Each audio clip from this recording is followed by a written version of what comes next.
Assalamualaikum dan salam sejahtera bersama saya Farid Ismail Amir dalam Best Dunia edisi Jumaat 28 Oktober 2016. Operasi menawan semula Mosul dari tangan militan Daesh akan mencipta sejarah baru bagi Iraq. PBB menjangka lebih sejuta orang akan menjadi pelarian, bilangan pelarian paling ramai dalam sejarah krisis kemanusiaan.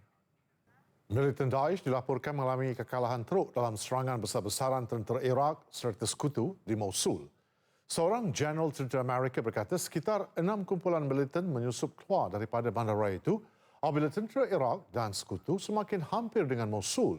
Sebagian mereka meninggalkan senjata dan menyamar sebagai orang awam semasa menyelamatkan diri. Mereka dikatakan melarikan diri ke Raqqa, bandar kubu kuat Daesh di Syria apabila tentera Iraq dan sekutunya bagai membuka laluan mereka memasuki Syria melalui bahagian barat Mosul.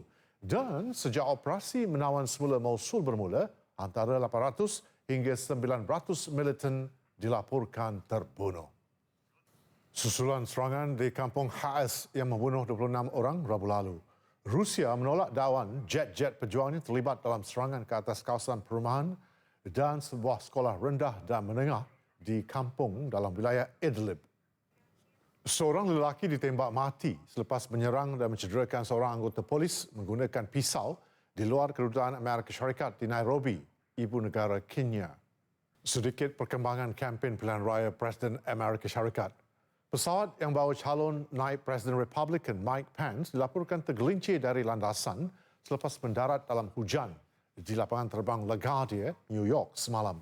Bagaimanapun, tiada kecederaan dalam kejadian itu. Sementara itu di Winston-Salem, North Carolina, buat pertama kali wanita pertama Amerika Syarikat, Michelle Obama, turut sama menyertai kempen pilihan raya bagi memberi sokongan kepada calon parti Demokrat Hillary Clinton. Dalam ucapannya, beliau berkata, kemenangan Hillary sangat penting dan setiap pungutan suara perlu diambil kira dan tidak dipandang mudah. Bertemu kembali.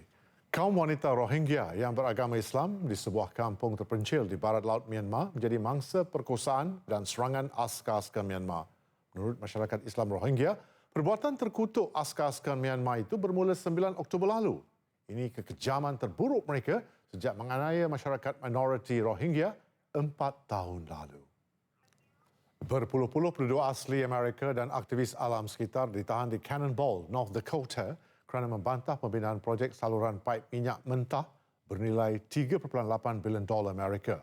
Mereka yang melancarkan protes sejak berbulan-bulan lalu mendakwa projek terbabit bukan sahaja telah mengancam bekalan air bersih, malah mencemari kawasan suci penduduk asli Standing Rock Sioux Tribe di kawasan itu. Susulan dua gempa bumi kuat berukuran 6 dan 5.4 pada skala Richter yang menggegarkan tengah Itali Selasa lalu. Kebanyakan penduduk tempatan masih enggan kembali ke kediaman masing-masing. Sebaliknya berkumpul di kawasan lapang berikutan beberapa gegaran susulan yang masih dikesan berlaku di kawasan berkenaan. Malaysia menuntut Israel supaya menunaikan perintah undang-undang antarabangsa berhubung pembinaan tembok pemisah di tebing barat. Israel juga didesak membayar pampasan atas semua kerosakan yang berlaku di wilayah pendudukan Palestin termasuk di Baitul Maqdis Timur akibat pembinaan tembok berkenaan. Sukan dunia kami mulakan dengan Motor Grand Prix Malaysia. Juara dunia yang baru dinobatkan, Marc Marquez dari Spanyol dan pasukan Repsol Honda mencatat masa terpantas dalam sesi latihan bebas pertama. Saudara, ada masanya senyum dapat menyelesaikan banyak masalah.